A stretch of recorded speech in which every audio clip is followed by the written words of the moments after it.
Muslim family لا ordinance 1961 اس کا section 6 clearly دوسری شادی یا ثالثی کونسل کی اجازت لینا اس کو ڈکلیئر کرتا ہے، یعنی کہ کسی بھی مرد نے اگر دوسری شادی کرنی ہے تو اس کے لیے کمپلسری ہے کہ وہ ثالثی کونسل سے اجازت لے۔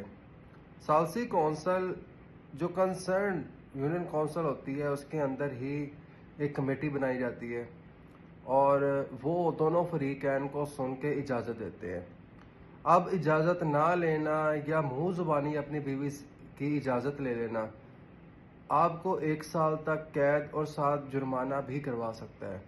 نارملی پاکستان کے اندر جہاں پہ ایک شریعت لا موجود ہے وہاں پہ پاکستان کے اپنے قوانین بھی موجود ہیں۔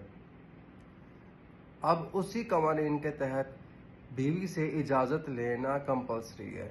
منہ زبانی اقرار کروا لینا کافی نہیں ہے جب تک آپ کو بیوی ریٹن میں اجازت نہ دے یا یونین کونسل کی طرف سے آپ کو پرمیشن نہ ملے۔